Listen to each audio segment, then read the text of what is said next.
So before Gillian gets into asking the first question, I thought I'd give you a little bit of a frame. I mean, can we bring up the numbers for Silicon Valley diversity? We're not going to dwell on this, but I think it's just worth reflecting on it for a second. We all know that we have to do better than this.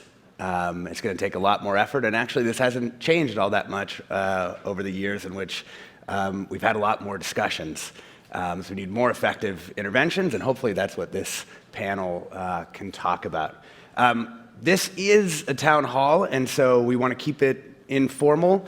We're going to throw to audience questions much, much earlier than most panels, so get ready now. 15 minutes from now, it's going to go by in the blink of an eye. So get your questions ready.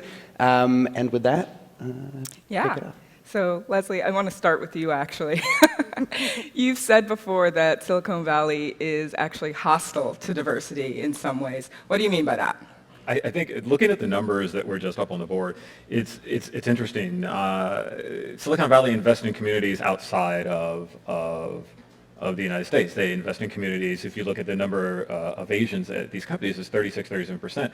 You look at how much time and effort they've spent opening up offices in Asia, in China, in India, and not investing that money back into the United States. And I think that just sends a message that it's hostile to a certain type of diversity.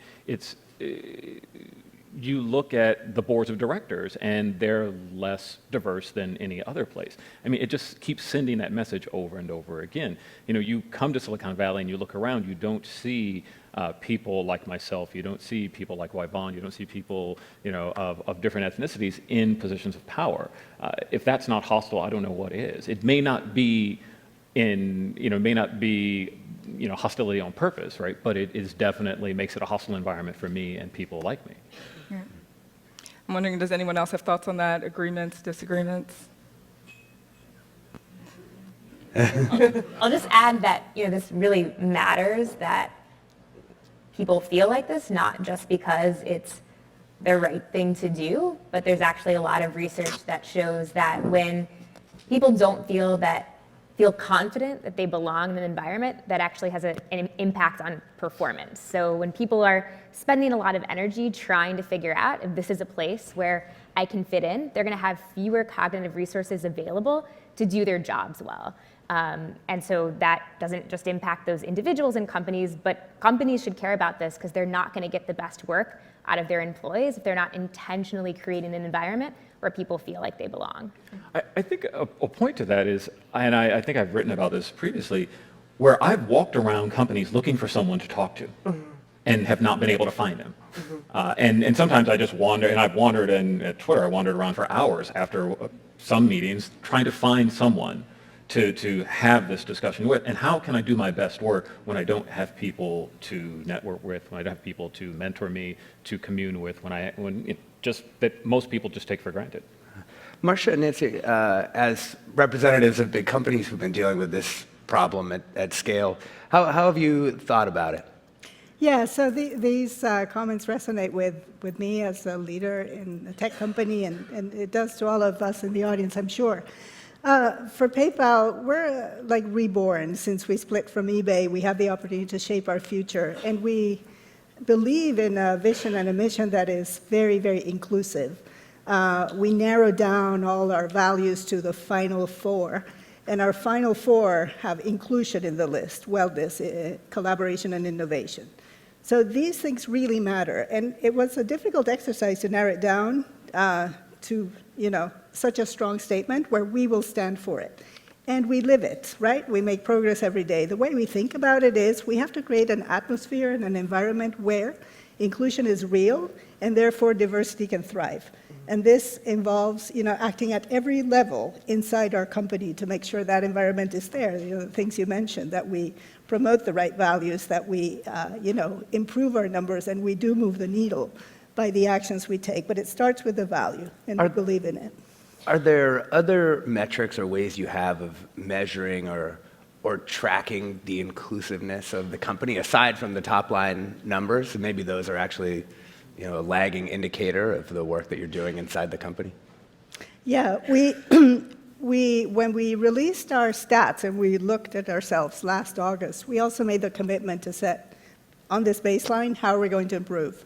So we are committing ourselves as leaders of our organizations to look at how we improve our numbers. This, by the way, is not just the percent of females or the percent of diversity. We want inclusion to reflect the world around us, who our customer base is. We want to, we're in this world to do good, not just, to make a difference as a tech leader. We want to improve the lives of millions of people. So inside, we should reflect who we are outside. So looking like the world is an important goal. So for example, when we talk about how do we improve our ratios, the numbers you flashed up on there, it's a little bit like solving for world hunger, right? Wow, it's a big problem. And guess what? There isn't an obvious answer. And it's difficult to move the needle. So when you speak to an individual leader, say a location leader in a city where we have employees, how can they make a difference? By looking more like the community that surrounds them, right? They're a local employer. So then what can you do to build that pipeline, to partner with the governments, to invest in early education? What can you do for your community that nurtures that pipeline for everybody else, as well as you as a company? And then once they are in, once you attract them, how do you retain them, right? How do you make it a place where inclusion is real, where diversity can thrive, and where everybody can feel like they belong? And that's our aspiration, right? That's what we track. Oh, I was looking at you. Yeah, because you've developed some ways of thinking about this, right? Yeah, I have. I think it's interesting. I've heard a couple of comments that I would like to respond to, just in terms of the way we're sort of framing these discussions. More and more, to your point, Leslie, and a bit to yours, I find that the looking exclusively through the lens of diversity is a bit problematic, right? Because you can find a lot of different types of diversity. Now diversity is being co-opted to mean, we want people who have more conservative values or feel free to say certain things that might normally be deemed hateful or whatever.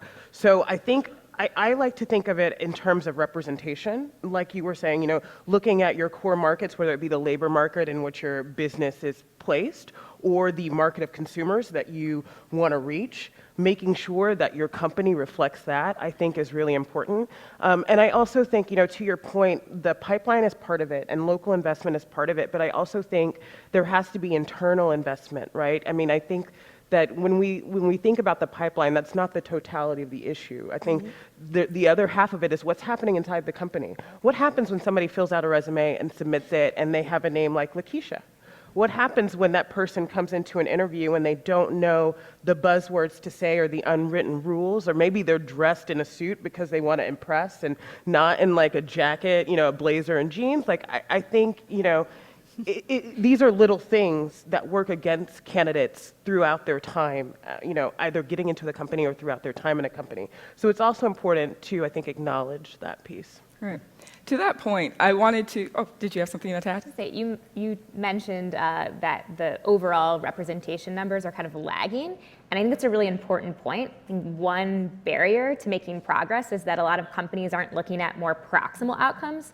So when you make a change, you want to look at where is the first place where we need to see movement in order for us to see long-term change. So if you give a survey and you find that Black employees feel like they belong less, then you need to change that first, because otherwise you are not going to expect to see retention numbers change. Right. So to that point on how pipeline isn't the only issue, it's also an issue of retention. It's also an issue of feeling like you belong here. I'm wondering if any of you can speak to what companies are doing that you know of that is intentional to make people feel like they belong. Sure.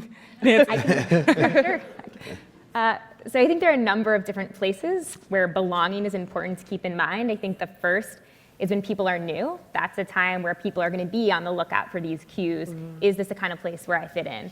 And so even how you design your onboarding programs, right? If you're giving people the tools that they need, if you're even just helping people understand that, hey, it's normal that this is a time where you're going to be questioning your belonging, and here's what we're going to do to support you. If you think about social events, are you always doing happy hours after work? That might not be everyone's thing. Or even the way the physical space is laid out. There's lots of research that having like a room with all Star Trek posters and empty beer cans, that's going to send a message that if you don't kind of fit that stereotype, maybe this isn't the kind of place for someone like you. So how do you design your onboarding programs? What kinds of social events do you have for people? And then thinking about just the space that you design. Those are all things that companies can be doing to send a message about who belongs. I think I think what we're all talking about here is just how multifaceted and complicated this challenge that we have as an industry is. It's pipeline, it's retention, it's work environment, it's so many different things. And I think at Google, which of course I'm working there,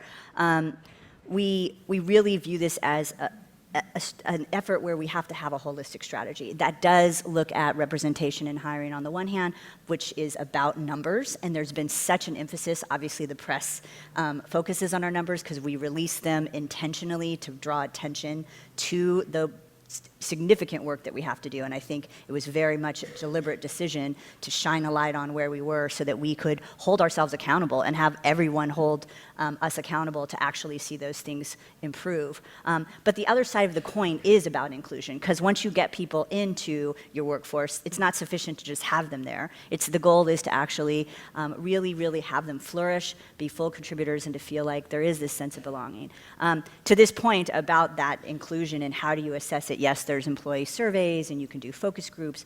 One of the things we've found to be really important and effective are the employee resource groups, the affinity groups that we promote, that we support, and really want to empower. They help us understand a lot of the issues a lot better than maybe senior management can.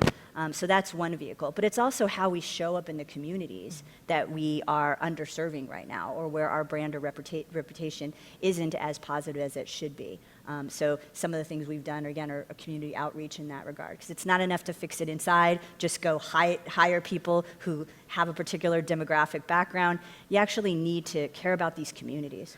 Google is famously data-driven, decision-making wise. Aside from the top lines, I think one of the things I'm kind of driving at are what are the other metrics that you're looking at that say, just as an example, maybe it's something like this, that you're driving people or committing to interviewing X percentage of people, who are women, people of color, or, non-binary sexual identity, all kinds of different types of inclusiveness and diversity. Intensely data-driven, right?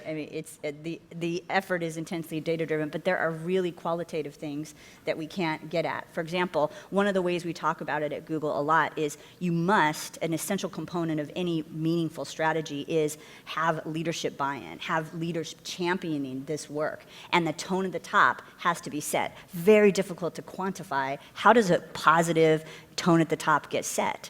And so again, there's those qualitative measures as well. But in general, we're very data-driven, which is the challenge, because in that kind of environment, which many of these technical companies are similarly data-driven, they want to see they want to see numbers, they want to see velocity, and this is a long game, folks. And so that intense pressure to improve quickly without recognizing the deeply long-standing systemic challenges that we are trying to address here is really to miss the mark on what we're trying to solve. But I think you can ask questions, and some of the questions that I think we at Slack use Culture Amp, or some of the questions we get to ask are, do I feel like people like myself can get promoted?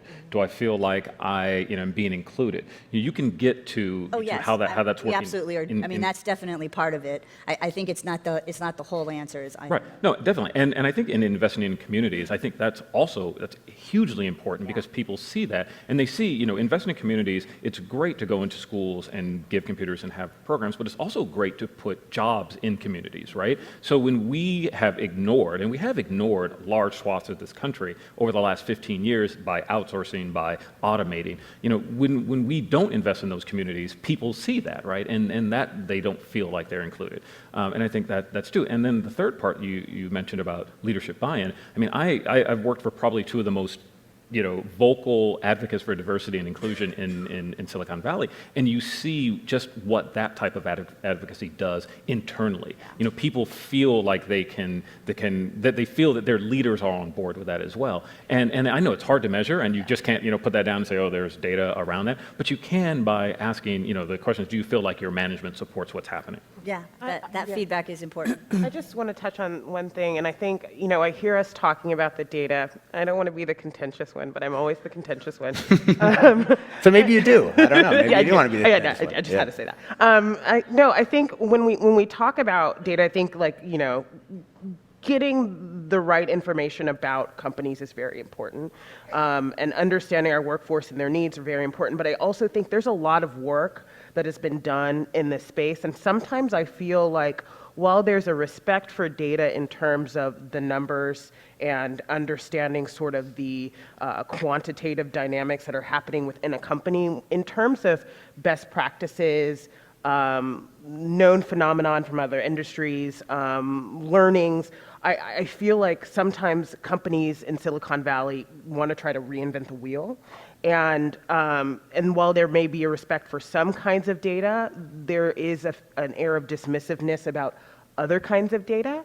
And so I want to push, and project include, I don't want to plug, but I just did. But, what we really tried to do was say, okay, look, who's writing about these things, who's publishing these things, who's studied these things, who's done this, 20 years ago. Frida K. Klein was one of the pioneers, what does her research say? What are people doing in law and finance, and pulling that together? Because, I go into these meetings with my clients, I also have a consulting business, and they will parrot back to me these myths like, oh, we did unconscious bias training, so we're good. And it's like, the data says the exact opposite. You're not good, And so I think that is another piece that's really sort of important, the respect for expertise and some of the work that's been done around the issue and incorporating some of that into our approaches. I think that's a really good point that we do know a lot from social science research about what might work. And I think it's important to both look at the data in a particular company, but then also draw on what we already know from research. So the approach that we take in our work at Paradigm is we'll look at the data within a company, and then based on where we see company-specific barriers, design strategies based on what we know from research. So it's both taking into account that company-specific data, but also super important to take into account what we already know from research. Marcia, it looks Just like a comment on sort of the core values from where this is coming from. A lot of us in our companies, we do all these things, and we really try to make a difference. But when you come from a place where you think about cultural fit, the thing that makes you say, would I fit here? Or, can I show up wearing a suit like I am? I like suits, right? So, the core belief is not one where you're trying to understand cultural fit. It's really cultural contribution, right? If you start from the inclusion and you believe that, then everybody's welcome around this table. Furthermore, the more diversity of thought around the table, the better. You have to draw it out to make sure there is a contribution, and then you're there, right? So improving the numbers will only get you one first step. When you say inclusion and you mean inclusion, how your name is spelled or, matter less than if you're truly addressing the core. I really appreciate this sentiment, though, that there's an arrogance in Silicon Valley that because of the focus on innovation and creativity and the word disruption, right? It's so ubiquitous here that whatever's been done before, we should question it and whatnot. And I think that's part of the challenge for this industry is to look at what has been effective and be willing to not question it. But I think there's also a similar wind blowing that looking for those really crazy moonshot ideas is going to be the silver bullet. And some folks still think that way. And I think many of us are arguing there's no silver bullet. We probably would have figured that out already. So it's a really interesting climate because of that mindset. I think we have a great conversation started up here, and we definitely want our audience to be able to get in on it. So if you guys have questions, We're going to bring up the lights, too. Yeah, we have some runners in the audience. Who is our brave soul? Oh, there we are. There we go. Hi, good morning. Emmett Carson with Silicon Valley Community Foundation. I really appreciated the start of the panel discussion. One of the things that challenges me about the inclusion conversation is we talk about the pipeline. So could you speak to the difficulty of diversifying these companies in HR, in advertising, in marketing, in mergers and acquisitions, where there is a huge a diverse talent pool to draw from, and yet the numbers don't reflect that these companies go and become diverse in those areas that don't require the STEM or STEAM background. I can speak to that. I think one of the things that is hard is what level of granularity we as companies decide to share when we share numbers publicly. Because, for example, at Google, I mean, I can say without sharing the actual numbers, if you did cut our workforce by those different functions, you would see very, very different numbers. Fortunately or unfortunately, our numbers are really, really driven, the public numbers, by a very large technical workforce, which tends to be why we focus on having that conversation about the technical pipeline. But for example, in HR, we have actually parity, if not a majority of women, and similar for other functions as well. So the point is absolutely taken that perhaps what we need to do in order to make sure we're focused on the right problem to solve is be even more transparent about where we are. I also would like to jump in. I share your sort of question. I started doing this work by actually doing recruiting. I kind of started Jobs Newsletter and by accident got into that business. And I noticed a lot of the candidates that I worked with were candidates of color who were interested in non-technical roles. And getting them through the door, particularly at the smaller to medium-sized startups, was like pulling teeth. Like there's no, let's not mince words. The sort of dangerous kind of paradigms we have set up like around things like culture fit instead of culture add. Like those really worked against those candidates. And even if they had years of sales experience, years of finance experience, years of HR experience, policy experience, it was incredibly difficult to get them into those places and to make sure that they thrived. And so I really do think that is an important part of the conversation. I think there's a risk because there is a culture of privileging technical roles over non-technical roles in the Valley. And you don't want to have a sort of segmented labor force where, your diversity is, misallocated through the hierarchy. But at the same time, the pipeline issue does not necessarily play into all roles of the companies, and yet in a lot of companies you see a lack of diversity across roles. And even in technical roles, it's not just a pipeline problem, of course. There are more Black and Hispanic students getting computer science degrees than there are Black and Hispanic engineers in tech companies. So even there, it's not just a pipeline problem. Over there. Thanks. Hi, the name is Al Hussein, and I've worked at tech companies. I currently work at a tech company. Very granular question, right? So, in every company I've worked at, I raise the question: why don't we remove names off of resumes, right? Survey after survey, study after study shows just removing a name where you can identify male or female, or aside from gender, culture, it's an easy problem to solve. Why hasn't it been done? And Leslie, I'm looking at you. Because you're an engineer. You're an engineer and you've raised this yourself. So how tough of a problem is it to solve? Arrogance, hubris, denial. I mean, that's why. I mean, you don't need a name, right? You don't even need a university. If it's a technical role, give them, we do blind assessments of all of our technical hires. So no one knows who it is. They don't know name, they don't know gender, they don't know school. They only know the result of the assessment. And that's what's graded, right? And that's how people are assessed. And I think that is what you do.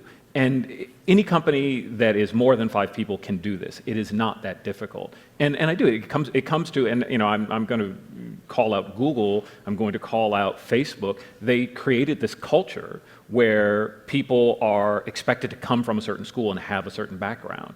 And this is what we're working against. And that culture, I mean, Google has spun off hundreds of companies. Facebook has spun off hundreds of companies. People take this model and they run with it.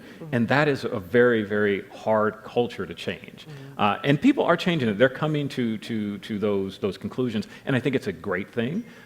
But I can't give you any other answer because there's no scientific answer. I'll respond to that because I think it's a great point. We have actually incorporated some blind resume projects, and I will tell you, it's not the panacea. because to your point, Leslie, the hiring processes that many of these companies have adopted are themselves multifaceted and complex, and figuring out where in that process, whether it's in the sourcing, in the recruiting, in the initial interview, in the technical interview, in the on-site interview, in the resume screen, right? There are points at every stage in this process where we could see bias creep in. We can see an outcome that is not consistent with a truly objective hiring process or hiring decision. And so at Google, I absolutely agree with you. I mean, we have definitely been challenging that standard, that classic profile, and saying, be more expansive in the definition of what a good candidate looks like, and move beyond the traditional schools. I mean, these are the things that we have done in order to move our numbers ever so slowly, yes, and certainly nothing to brag about. I am the first to say that. But to the extent we've seen progress, it has been because we've been challenging those conventional notions and, frankly, being willing to blow up certain hiring processes and start afresh and evaluate, are those producing more equitable outcomes? But it is, it's a process. Yes. Yes. Yeah, definitely. And I think to touch on your point about the hiring processes, I think there's actually, I think a while ago there was this culture established, not to pick on Google again, but where just getting through the process was a badge of honor, right? So like 6, 7, interviews later, like maybe you get a job, and a lot of people from under-resourced and underrepresented backgrounds can't afford to interview, right? Like if that's the kind of commitment that it takes. And so there's also this sort of self-selection out, I think that's happening on the pipeline that I just want to flag, wherein people are just like, well, I can't keep going back on site. I can't keep, I have to go to work. I can only talk during my lunch hour. Like I have kids at home. I can't fly out, and that also like impedes the diversity project. She made a good point. How many students and how many people have come to me and said Google would never hire somebody like me? Yeah.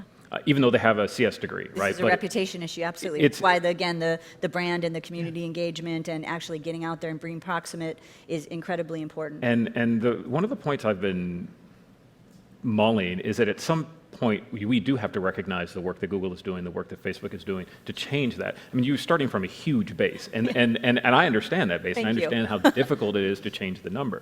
But I also understand that blowing that up and blowing it up publicly is probably the greatest, contribution Google could make. If Google said all of a sudden we're doing blind everything, so many companies would just fall in line because what Google does is the right thing. Yeah. Well, we have to find what works, and I think we have every intention of being able to open source that, if you will, and share it out. But it's a complicated problem, and we don't know what the recipe for success is just yet. But by all means, we're working on it. And again, we're happy to have a dialogue with other companies about what they're doing, because I think we are in this together. It is not a competitive landscape. We want this industry to be more diverse. Let's see. Good morning. Yeah, anyone else? To your back left. Oh, My name is okay. Kenneth Montero. I'm the Dean of the College of Ethnic Studies at San Francisco State. And if you're not familiar with one, it's the only one in the nation. So that's the plug. I really like how this is opened. I like the notion of using both the disruptive and strategic vision together in balance to try to figure out how you change. Though I'm hearing the change at an individual level. I feel very comfortable in this room because I saw the bumper stickers, lots of Ivy League and Stanford bumper stickers. I'm a product of that. However, I'm at an institution that might be large enough to actually give capacity. So the institutions that many of us in this room came from, even if we're people of color, we can do the one and only and the few and only, which is a great difference between 0 and 1 is huge. But how do we help institutions as large as a Google or the others, since we're looking directly at each other, to see that sometimes you embrace something with a similar capacity to you to be transformative. And in California, you've got it. The California State University has 500,000 students, and my college, the smallest one at San Francisco State, I see 8,000 students a semester, larger than most of our liberal arts undergraduate colleges, who are people of color, who are being trained to think in cultural and intellectual traditions different from the ones that they're just doing across campus, so they're doing both of them. And how do we get institutions that large to embrace each other and not be fearful, be willing to be uncomfortable, to change, to transform? Because we actually need Silicon Valley to change in order to give opportunities to our students. So we need to change as well.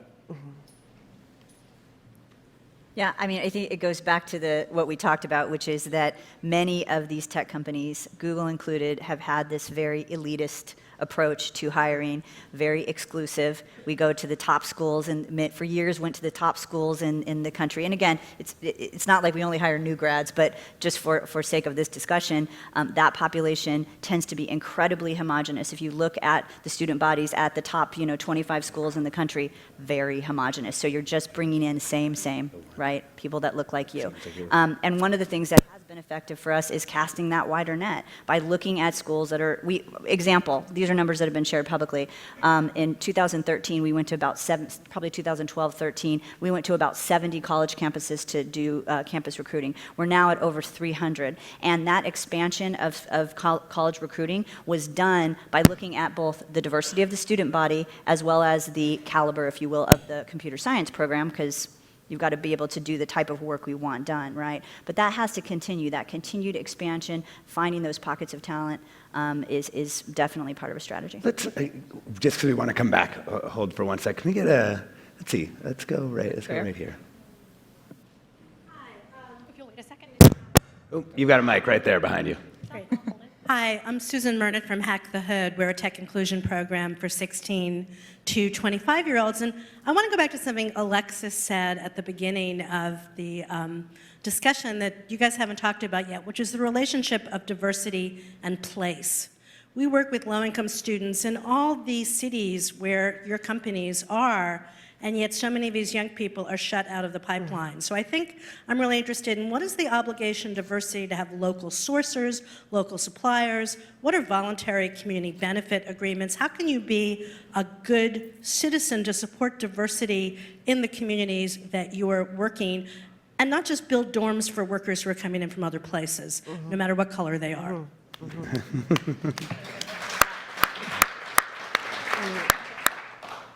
I'll respond to go for that. Hi, Susan.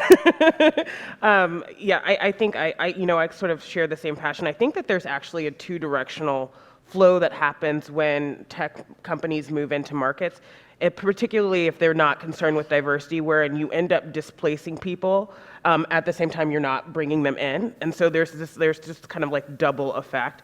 I think that, and again, I'm going to be critical. Well, that's what I do. But I think that, in San Francisco, when looking at the community benefit agreements that were in place for some of the companies there, a lot of people will say they were toothless, and I sort of tend to agree. I think municipalities, and I hope that we're able to talk about this a little bit more later on. I think they haven't quite figured out how to hold tech's feet to the fire when it comes to incentivizing things like local hiring, local sourcing, using local suppliers and community development and integration. And I absolutely think it's a real problem, because what can happen is, you'll have a company that'll move into the place under the auspices of increasing employment and opportunity and just displace everybody there, bring in new people, and not give that much back to the community. And that can happen in any place. It's a hard question. It's a question that I think people are starting to ask, and that answers are coming out of. And having worked at companies that have displaced workers for most of my career, unfortunately, and it's true. I mean, I look at Google, I look at Twitter, Google has such great facilities for eating on site, so no one ever goes and spends money in Mountain View. Twitter has 2 or 3 cafes, so no one ever leaves the building to go and spend money in the mid-market. These are things that I think companies have to start looking at and say, do we need to open up an office and have 6 cafes? Do we need to open up an office and have valet parking? Should we be involved more in the community, just in urging the people in our workspaces to get out in the community and live there and spend their money there, and don't give them ways to spend their money on purple tie for their cleaning. Make them go out and find a cleaners. It's little things like that, right? That we just take for granted, like, oh, it's a benefit, and we don't understand that we're actually taking money out of people's pockets. Well, where I live in Oakland, obviously this is a very live issue with Uber and with the different groups of community organizations, which are so strong and so deeply rooted in Oakland, all kind of maneuvering around Oakland, trying to figure out how do you plug Uber into this place that's essentially surrounded by community organizations that could help some of these issues and lead to maybe some different outcomes than we've seen in other parts? I want to, like, there's something that, we talk about hiring, we talk about a reason why names don't get taken off. There's something that is really lacking in a lot of the engineering organizations I've been a part of, which is empathy and self-awareness. And if people had empathy, if people had self-awareness, they would know that. We're going to have a room for a couple more questions. I want to ask one just because I feel like it gets at something that we don't get to talk about very often, which is what are the things that sound like they were good ideas, that seem like they would work, but then that did nothing to move the needle, or that even backfired? I think one big idea that a lot of companies are implementing is the Rooney Rule. And what we actually know from research is that if you just have one person from an underrepresented group on the interview loop, you're actually, it's pretty much like a 0% chance that you're going to hire someone from an underrepresented group. But if you even have two, the research shows that that's actually like an important difference. So I think when we implement kind of big ideas like this, because we see that other companies are doing this, we need to look at, is that actually something that's going to be effective? I think. Go ahead, please. I think I think you mentioned the unconscious bias That of was- people yeah. feeling like, check the box. I think that is one of the biggest mistakes that a lot of companies are making and people are making, who are, whether they're in leadership or otherwise, is that there's some checklist that they can just go, or some kind of, antidote that they can just take, and they're going to be woke. Right? And they're just suddenly going to show up, and diversity and inclusion are going to be in their DNA. And it doesn't work that way. That's not transactional, it's transformative. And that's the thing that we're doing at Google right now, is really trying to get people off the numbers, because that's very transactional, and think about their own journey, because this is a journey, right? And it is about empathy, and it's about awareness, and it's about changing your mindset, changing your attitudes and your behaviors, so that unconscious bias training, that's just the very tip of the iceberg. So I think that thinking again, something like blind resumes or unconscious bias is the panacea, is foolhardy. Exactly, and to your point, I just want to echo what you're saying and say that the data supports this. Unconscious bias training alone, it's my pet peeve. I'm a trainer, and I don't do unconscious bias training because there's such a high risk that people will think, well, that's it. And actually, when you implement unconscious bias training alone, it's correlated with a drop in diversity or stagnation as opposed to actual change. And that's for a lot of reasons. But I think that's one of my things I see a lot, is people saying, well, we did the unconscious bias training, we're good to go. And it's like, no, you just did a training that showed you don't have bias, but now you don't have policies in place, people still don't feel safe, and in your working environment, there's still so much work that you could do. Just knowing that you have bias is the very first step, Yeah, and training shouldn't just make you aware, it should give you strategies to go out and do. And if you don't actually then go out and do those strategies, that's not going to be effective. Yeah. And I think it's something that seemed like a good idea is people going out and doing recruiting at HBCUs, but then not changing anything internally. So they bring in people to hostile environments, and then you're like, well, this is a horror. And then people just churn out. That's actually worse. So I think that companies have realized that they just can't go out and try to diversify their pipeline. They have to be more inclusive as well. One more thing. Sorry, it's my favorite topic. Focusing on women alone, we're just going to diversify when it comes to this one group, and then we're going to hold off the other groups, so that the rest of that diversity project will come naturally, when that's actually not the case. Like, increasing a share of women is not necessarily correlated with increasing your share of people of color, people with disabilities, people who are older, none of that. So that's one of my other. One more thing. So I think one barrier that we've been kind of ignoring as an industry, we talked about elitism. I also think there's this culture of genius where we think that some people are just kind of natural leaders, or some people have a technical mind. And that's similar to something I studied in graduate school called fixed mindset, where you believe that people are born with certain talents and abilities and not others, and you can't really do anything about that. And what the research shows is that when people and when companies have that mindset, it actually leads to more stereotyping. And that makes sense because stereotypes are beliefs about groups' fixed abilities. So I think that's a conversation we need to have more in the industry. All right, I think we have time for one more very quick, concise question. I see someone right up front. Hi, my name is Ravi Gupta from PayPal. My question is, so when you talk about inclusion, it's a two-way street and it starts at recruiting. what do non-tech, question is directed to you, Y-Vonne. When you say non-tech is a very tough nut to crack, from a workforce perspective, how can they help employers make themselves more attractive as an employee? How can employers just make themselves more attractive on the non-tech employee side? And make it quick, because they're going to pull us off the stage. Okay, so I'll go. So one thing I notice, I work a lot, again, with job seekers, and particularly at higher levels, they look through the website. And if your only people of color are on the diversity page, that's a red flag. If your leadership is all white dudes, like, that's another red flag. And people don't want to go into those environments. Another thing to communicate is your benefits, right? Like, people want to know that you're thinking about them. Asking a question, having somebody ask the question is already placing them in a position of feeling like they're not included, right? Feeling like another. So I think being very public about your benefits, the inclusive nature of your company, and showing diversity at all levels and not just on the diversity page is a great way to sort of start that communication. All right. We want to thank our panel so much for starting this conversation with us.